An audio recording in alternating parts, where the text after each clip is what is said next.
My name is Tarek. I'm an alcoholic. Let's open with a moment of silence, followed by the set-aside prayer.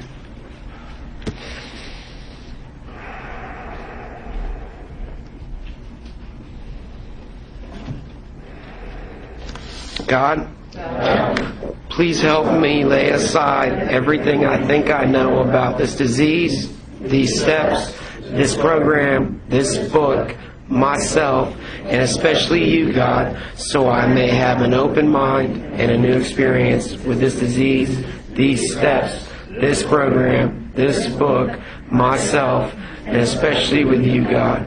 Please help me see the truth. Amen. All right, I'm going to introduce our first speaker. I've gotten to visit with him a few times on the phone. He does the work that we do out of the big book. I've enjoyed getting to know him on the phone. I'm going to get to spend some time with them on Sunday, and I'm looking forward to that.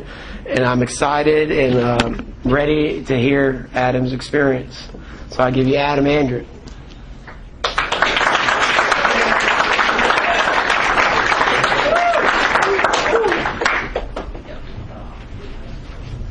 Hi, everybody. My name is Adam Andrick. I'm a recovered alcoholic. Yeah. First of all, I want to thank everybody involved, and Tarek for talking me through this in the beginning, and John for giving us a ride, and also apologize ahead of time for my mouth. God hasn't seen fit to remove that character defect yet. Sometimes it works, but if I say something about it now, I don't have to think about it and try and edit. And when I edit, all I do is mess things up because I'm in my head, and that's not necessarily the best place for me. I guess tonight our focus is letting you guys get to know us and me. And I talk a little bit about the first step and how it relates to my alcoholism. I'm the oldest of three boys. I'm a byproduct of the 60s. My parents are, my dad's 20 years older than me, and my mom's 17 years older than me. I was born in 1969. So I grew up in a lifestyle of very lax when it came to alcohol and drugs. I crossed the country probably 5 times before I was 5 in a old camper. It was actually an old pickup that my dad built the camper out of wood on the back, and we had the screen door with the curtains and the whole long-haired hippie child naked in the back door. That was me. And my first introduction to music was the Allman Brothers and Donovan, and this is kind of what I grew up with, and it was perfectly normal. As I got older and I became exposed to stuff, I smoked pot with my mom and I drank with my dad, and like I said, it was normal and it was acceptable,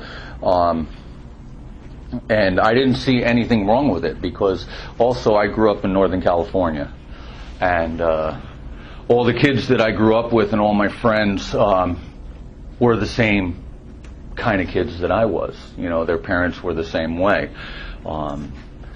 Some were a little more extreme than others. Some of my friends growing up were growing their first plants at 10 and 11 years old. My parents had a little bit more, I guess, structure, to mainstream society. Not a lot more, but a little bit more. My dad had stopped getting high shortly after. My mom continued, but my dad stopped, and so it kind of curtailed our party lifestyle at home. But it was still there, and it was still, like I said, it was normal and acceptable. I picked up my first drink, conscious drink to get drunk, with my friends at around 12 or 13. Not quite sure. I'm still kind of burnt.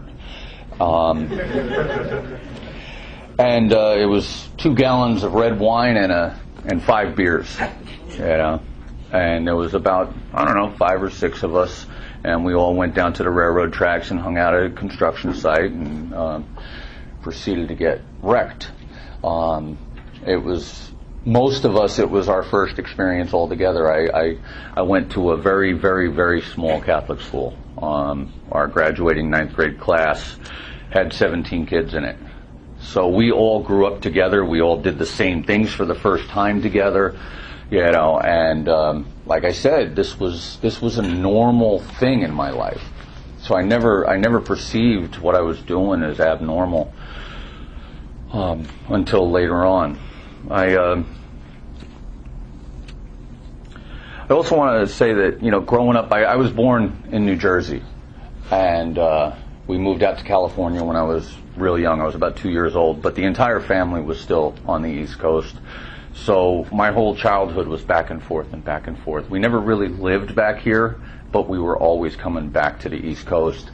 And those kind of roots that kids plant and build kind of a structure around, I never seemed to have those. I always had kind of that vagabond, gypsy mentality in me, which carried over into my teenage and adult years. But I took my first drink at 12 or 13, got plowed, woke up the next morning with the most excruciating hangover that I've ever had, even in all the, and I remember laying in my yard and the sun was beating on my head, and it was just so intense, and all I could think about is I can't wait till next weekend. I'm going to do this again. It was awesome. But the problem is we moved again. We moved when the Wednesday of that week. I came home from school and my dad said, "Pack your stuff, we're hopping on a plane." And we came back, so I didn't get the opportunity the next weekend. And I only got one other opportunity between that point and like the next year, and it didn't happen until I was about 15. But once I hit about 15 or 16 years old, give or take, I was getting loaded probably 4, 5, 6 times a week, and I had a good justification for not being an alcoholic for a lot of years is I didn't drink on Tuesdays. Because, you got to think about this. It's Thursday is the beginning of the weekend. So you party on the weekend. Friday's the weekend, Saturday's the weekend, Sunday's the weekend. So all those days are acceptable. And Monday's the end of the weekend. And Wednesday's hump day. So I had a legitimate reason to drink those 6 nights out of the week. I couldn't find one for Tuesday. I did later find one. I found 50-cent mug night on Tuesdays. It was all about justification, really. It's interesting. When I was first trying to get sober, there was a real big emphasis on knowing that you're an alcoholic. Knowing, you gotta know your first step, and if you relapse, you don't know your first step. And for me, I walked into the rooms. I knew I was an alcoholic. I knew I was an alcoholic from the time I was 16 years old. Me and my buddy used to joke about, how we're alcoholics because we buy a case of beer and then go to a keg party. It was like a badge of honor or rite of passage that we used to have. So knowing I was an alcoholic, truly played no part in me getting sober. I knew I was an alcoholic long before I got clean. But like I said, that life was normal to me, and I followed the pattern, of that life, and I moved out when I was I moved out first time when I was 16, but I moved out permanently when I was 18 years old, and proceeded to drink and party on a daily basis. I didn't like the idea of having to get a job. So the electricity got turned off, the heat got turned off, The water got turned off. So what I did was I lit candles, I had a fire, and I went out to the street with the little pole and turned the water back on. And we used to cook on the little bonfire pit in the backyard. And I got party money from being the go-to guy for anybody who wanted something. I grew up in a college town. It was, and I was a local, so I knew anybody and everybody who had something, of want to college students who were partying on the weekends, and I was that guy. And so it allowed me to party the way I wanted to and not have to have any money. I used to say, why go to work when you can party? And that logic brought me out onto the streets. I spent about 5 years living outside. Again, justification. Why live in a $50,000 house when you can live under a $50 million bridge? I'm camping out under the stars. I had a great spot until they busted me. I had this little cave made out of vines, and I had a little clothesline up, and I had the radio next to my bedroll, and it was right next to the creek, so I could jump in and take a bath. And I was a very clean-cut dirtbag. I bathed on a daily basis. But I lived outside and I did my thing, and I sold a lot of drugs, and I stole a lot of booze. And I used to joke that my job was to play hacky sack in the park, and that's what I did. Ultimately, I ended up getting arrested. I ended up doing some state time, and I remember when I was locked up, I wrote letters. I wanted everybody to know that I have a problem and that I need help. Because I did recognize at that point that, every time I've been arrested, it was in the pursuit of getting loaded, and I made the connection that, these external consequences have something to do with my drinking. And I wrote letters, and I knew I had a problem, and I knew I needed to do something about it. And in California, they give you $200 when you get released. So, within 20 minutes of being released, I had a six-pack. Within 2 hours of being released, I had a half ounce of weed down my pants, a bottle of schnapps in my back pocket, and 2 hits of acid in my system, and I hadn't seen my parole officer yet. I woke up the next morning after sleeping under a bridge and realized, oh shit, I'm exactly where I was when I started. I'm going back. And all my friends and all the people that I knew at that time were doing life on the installment plan. They'd do a year in, 6 months out, 2 years in, 3 months out, and it was this cycle. And I knew I didn't want to do that. I remember leaving jail and telling people, if you see me within the next year, you'll see me for the rest of my life. If you don't see me within the next year, you won't ever see me again. And I knew that I needed to get away.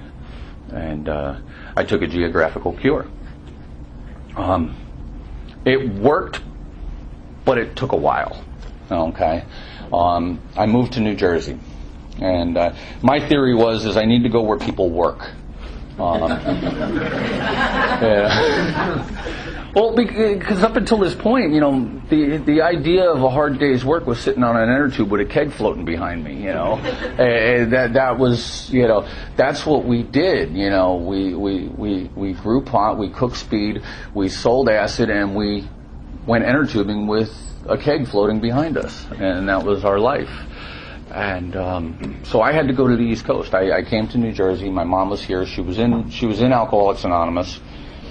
And she told me that if I was going to stay with her, I couldn't get high. I think that lasted a week. But I was good. I tried really hard not to come into the house wasted. And then I tried really hard not to smoke a joint out the window. Then I tried really hard. But the thing was, I just couldn't do it. I couldn't stay away from it. I could last a day, I could last 2 days, but at some point or another, I had to get high. And the last time, when I was with my mom, it was the dead came to town, and you can visualize it.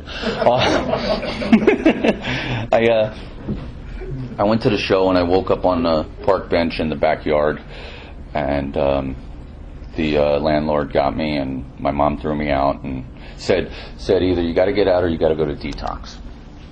And so, okay, I'll go to detox. My first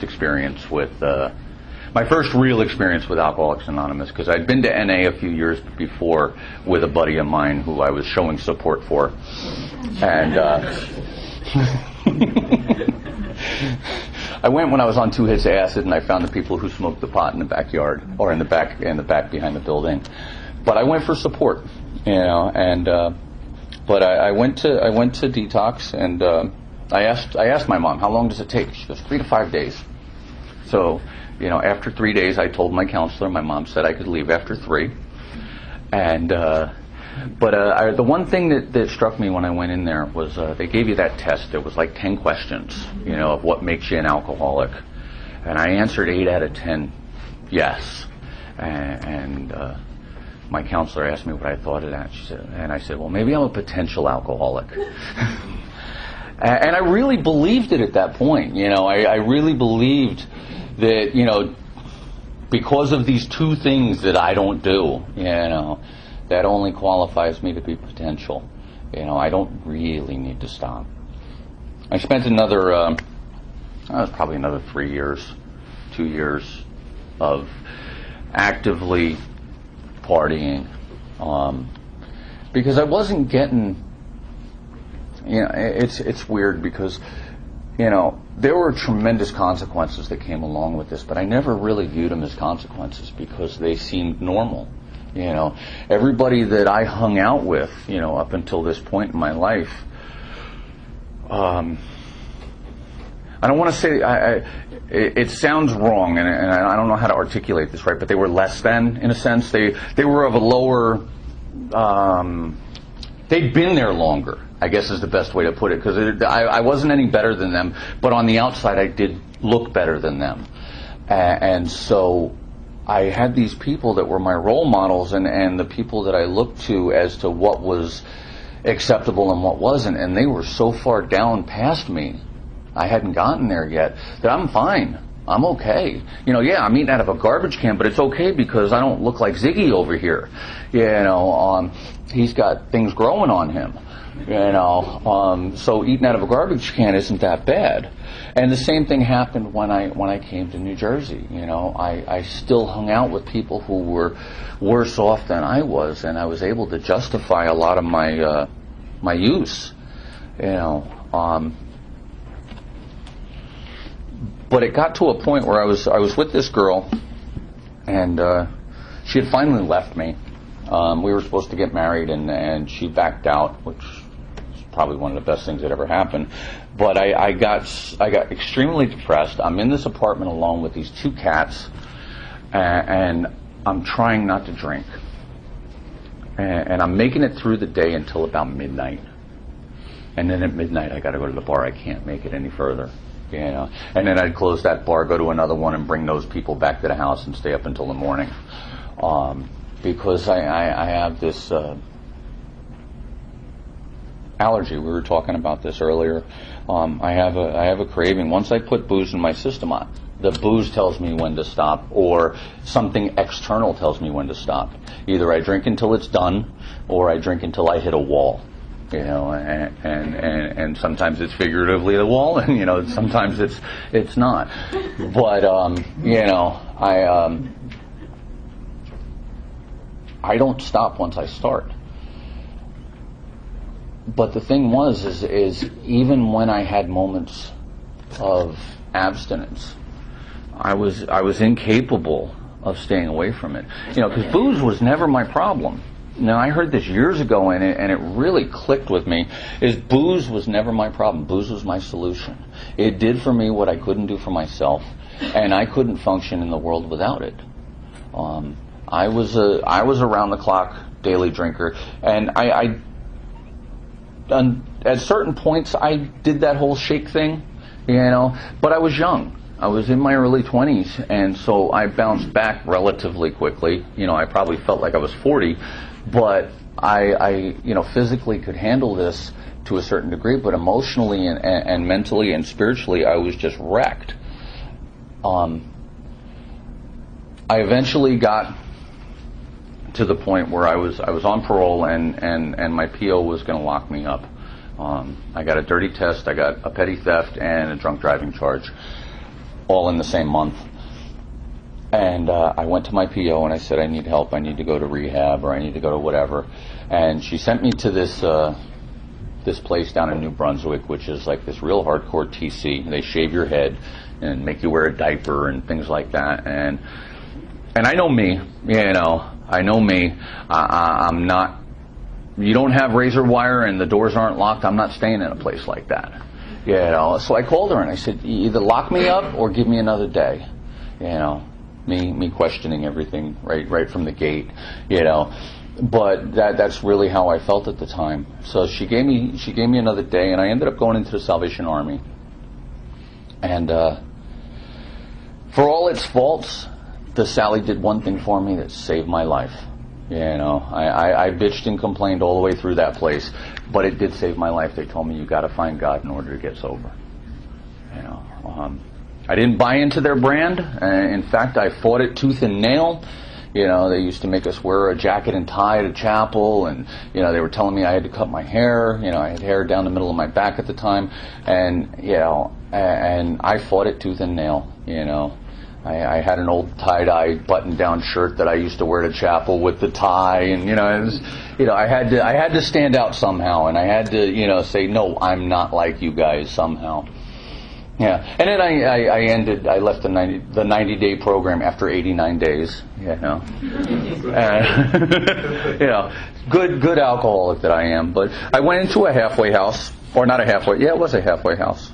It was Mount Carmel Guild in Newark, and I remember them talking about you got to talk about your reservations. You got to talk about your reservations. And up until this point, I had never had a problem with weed. I loved my weed. But it never gave me external consequences. It never gave me any problems. I go to work when I'm stoned. I clean my house when I'm stoned. I don't go to jail when I'm stoned. And I used to talk about this and talk about this and talk about this and talk about this. And one day I went and got high. And but I knew I had a problem with booze, and I was already in AA, and I have a desire not to drink. So I'm still a member of Alcoholics Anonymous, even though I'm smoking pot. It's okay, you got to think the drink through, let go and let God, and I'm smoking a bone outside the back door. I'm going to be spiritual and be a Rasta. It's I see her in the back. She knows. I really believed that this was okay. This is how insane my mind is. I truly believed that I could smoke dope, be spiritual, be a Rastafarian, and go to AA and still stay sober. And it lasted a few months. It did. It lasted a few months. And eventually, this little thing started messing with me. It was this kind of voice in the back of my head saying, you're full of shit. And this guilt and this hypocrisy just started to kind of creep in and just kind of really gnaw at me. And but you know what? I didn't relapse. I was just smoking this natural herb, trying to be spiritual. So I got to go out and I got to get drunk so that I can come back. So I can officially come back. And I did. I went out and I got drunk. The problem was I couldn't come back. It took me 3 years of going to meetings every single day. 3, 4 meetings a day. And I wasn't able to put together more than a couple of days at a time. I went to 2 detoxes and got loaded within a day or hours after being released. I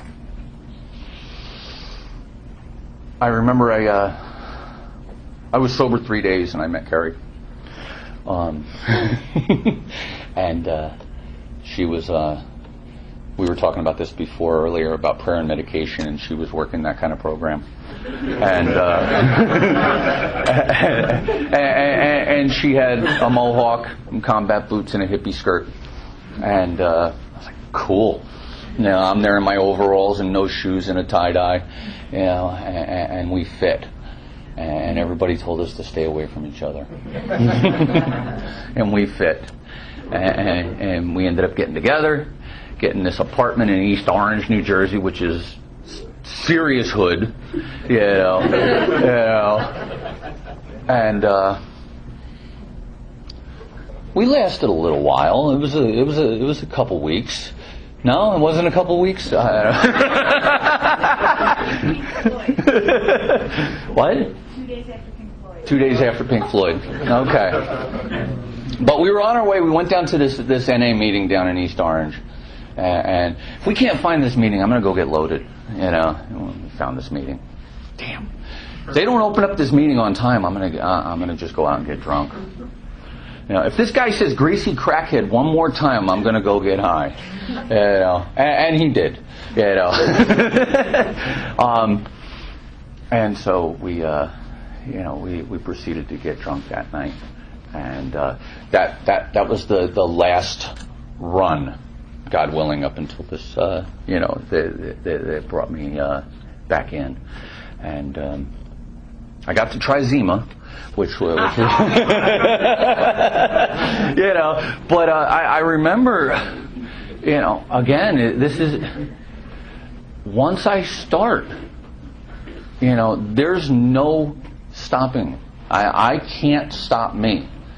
Something outside of me needs to stop me.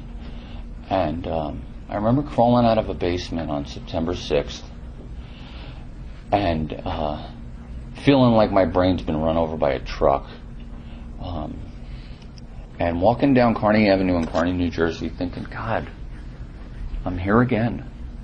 You know, I'm homeless again. We lost our little apartment in East Orange because we didn't want to pay rent. My stuff is in her mom's garage. You know, and I'm dirty. I'm stinking. I'm homeless again, and I've got this wicked hangover, and I got to go back. I got to go back to the rooms. And I remember walking to there was a meeting at noon in Lyndhurst, which was a few miles away, and we walked down Kearney Avenue, but we had to stop and get my wallet on the way. And I went to pick up my wallet from the guy I was with the night before. I had left it in his car, and he handed me back a bag of weed. And on instinct or whatever it was, I took it. I've been talking for the past hour about how I need to go get sober, and I'm going to a meeting, and this guy hands me this bag, and I just took it right out of his hand. You know, I don't, you know, it's this compulsion. It's this, I don't know how to be sober. That's what it really comes down to. That's the obsession of my mind is not so much that I can control and enjoy my drinking. You know, yeah, that's there to some degree, or that was there years ago. But it got to the point where, you know, no consequence matters anymore, because the uncomfortability that I'm in when I'm sober is so great that I just don't care. You know, that I just don't care. That noise in my head and that pain inside. You know, but fortunately, she had half a brain at that moment and got rid of it, and we walked to this meeting, and it was a big book meeting. It wasn't a big book meeting like we know big book meetings to be, but it was still a big book meeting, and I got a big book, and we read the story about the Southern Belle or whatever her name was, and the scary thing about it was this is some old Southern woman, and I totally got it. You know, for that moment, I had this window where there was no comparison. You know, it was all about tapping into the experience and the feeling, and I jumped right in. You know, I got a sponsor very, very quickly. The problem was my sponsor told me if I did a 4-step, I would drink. But I had a sponsor. I got a network of people that I called on a regular basis. I got involved and I was making meetings as often as possible, and I did the things that I didn't want to do before. Now, granted, the group that I got sober in didn't believe in step work. They believe that if you make enough meetings that, and you go to enough barbecues and if you hang out with the right people, and because the town of Kearney where I got sober is a very insulated community. All the meetings in the area are all within walking distance, and it's every single day of the week, and you can walk to a meeting and you can hide out in AA. And if you hook up with the right crowd, you can hide out in AA completely, and you never have to experience anything out there. And you can run to a meeting and you can share about your problems and feel better until the next day, until you have to run to a meeting and share about your problems and feel better till the next day, and so on. But me, I remember being in a meeting and feeling like a hollowed out egg, just fragile, and if you touched me, I was going to shatter into a million pieces. And there was this old guy who used to go to meetings where I got sober. And this guy was like 40, 50 years sober, 2 days older than dirt, and right next to God, and had this cigar like this long, and this is back when you could smoke in meetings. And he'd light up a cigar, at this midnight meeting, and talk about grabbing drunks off the street and bringing them home and reading the book to them. And I had no idea what he was talking about. I was in this kind of therapy AA. But I heard it. It was there. It got filed. And within a very short period of time of me getting sober, it was probably within September sometime, I started to read the book.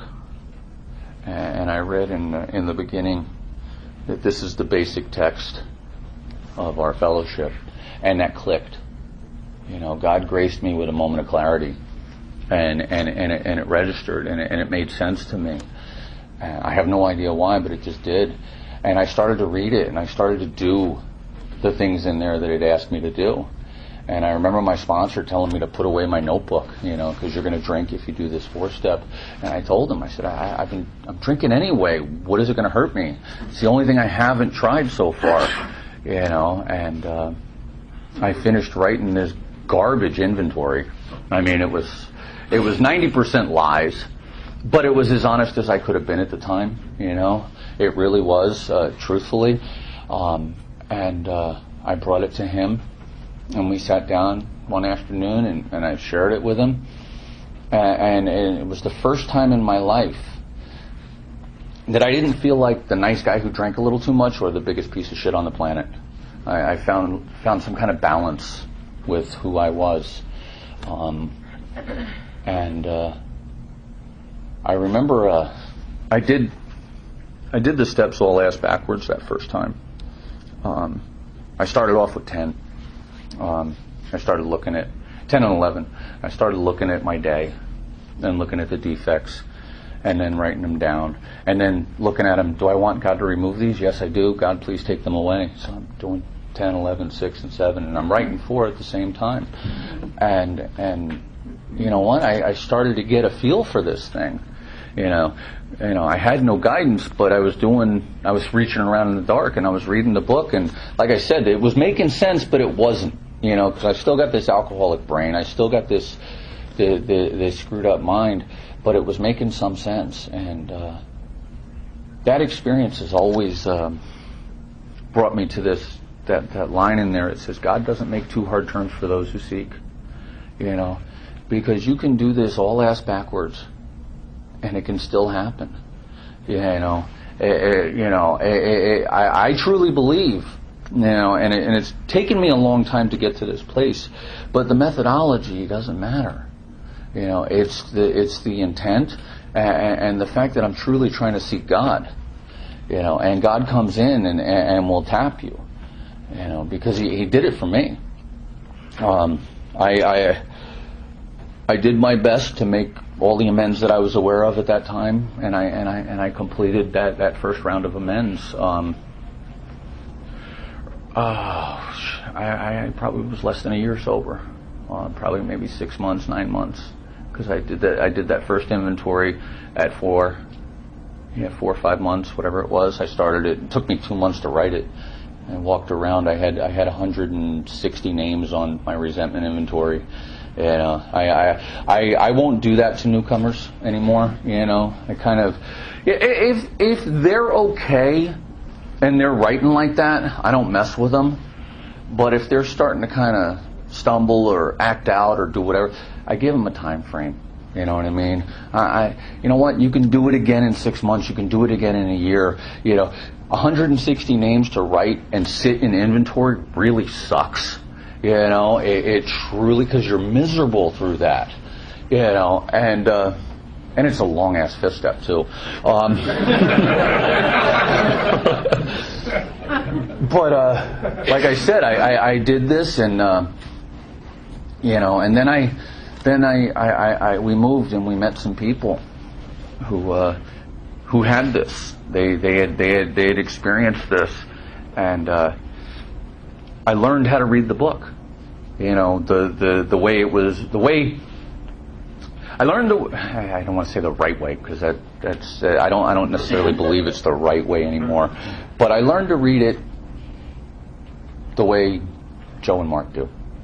I got plugged into some people in Staten Island who had been sponsored by Joe or Mark or one or the other, and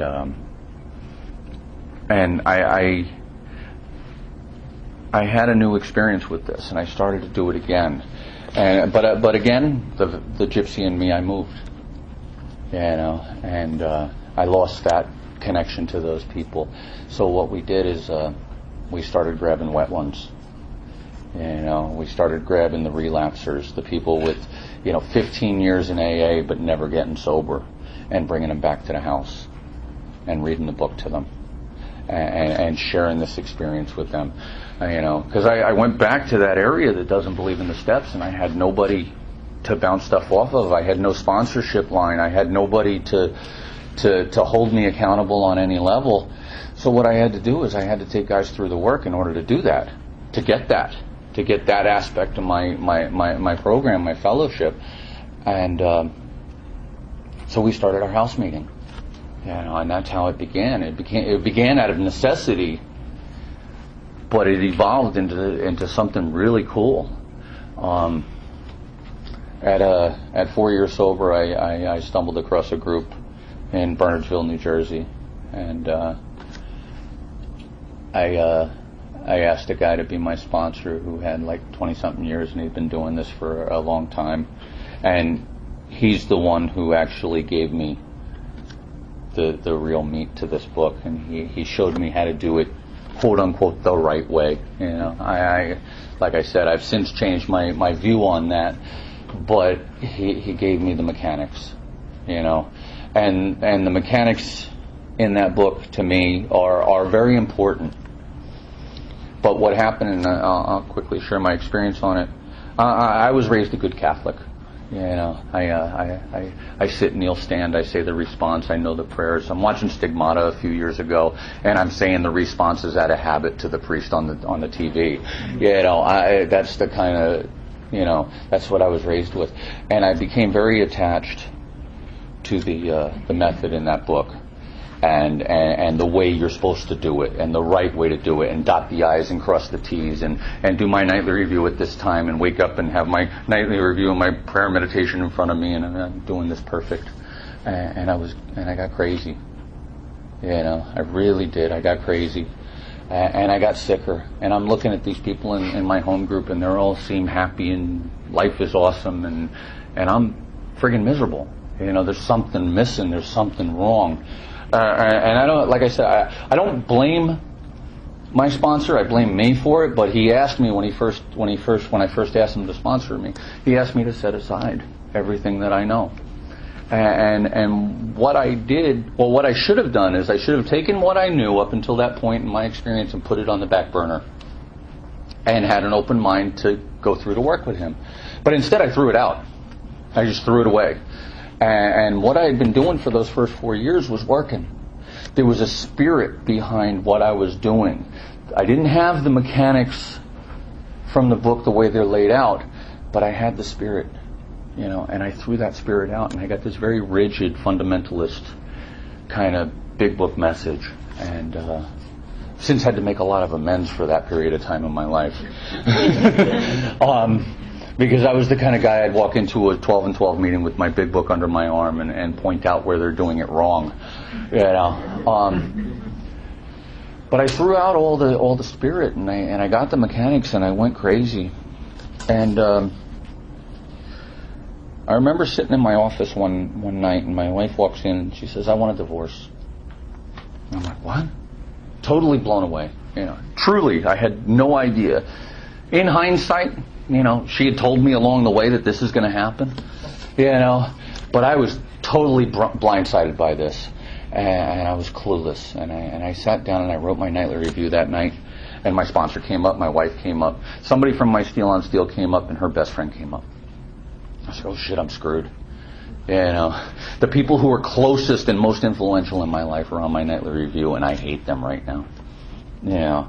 And I decided at that point I need to do this again. I need to go through this process again. And I called up my old sponsor, the guy that told me I'd drink. He had since gone through some steps and had an experience himself, and I called him up, and I was telling him what was going on, and that I'm working with all these guys, and I'm crazy, and I don't know what's going on, and I got this group of people in my living room. There's a whole bunch of them, and I can't be nuts and giving them this information. And he goes, "Well, you know what you do is bring a blank book." And I was like, "What? I can't do that. I need my teacher's guide. I need that book that's been to 40 workshops with all the right highlighters and the dates and all the facts and figures." He goes, "No, bring a blank book." And I was totally clueless. I had no idea what he was talking about. But I did it. I think it was Monday night. Rolls around, and I go and I sit in this group, and we say our prayer, and I crack the book, and we're in We Agnostics or wherever we were. And I started to read from this blank book, and all of a sudden the pages came alive. And it was exactly what was going on that week. And for the next couple months or whatever it was that we were going through that run through the book, everything was about what was happening that week and from the week before to now, and how it applied and how this stuff works. And it changed my whole view. It changed my whole perspective on the 12 steps. It changed my whole view of Alcoholics Anonymous. And I had celebrated right around that time, and I remember walking up to the podium, and first things that came out of my mouth was, "This has been the worst year of my entire life. I'm so uncomfortable. I'm in so much pain. It sucks." But what? And not once in this past year have I wanted to pick up a drink. It has not crossed my mind. And that's a direct result of the 12 steps in this book and God. And I was blown away because it was real. I can be in pain today and not want to drink. And the book is alive. I just got done doing some work. Actually that's not true. I didn't get done yet. I'm still in the middle of it. And it's new, and it's different, and it's the same deal. I don't worry about which method I'm using anymore. I pray and I ask God to show me. I have a prayer that I use every time that I sit down and write, or anytime I sit down and do some kind of process in the book, is, "God, please show me what blocks me from you and my fellows." And that's it. And I start to write, and I let God do the work. It's been an amazing trip. It really has, and I can't imagine what's going to happen, down the road. But if it's anything like it's been, it's a hell of a ride. It really is. But I don't know how much that related to the first step tonight, but hey, that's okay, because that's what needed to come out. And I guess I'll shut up, and that's it. Thanks.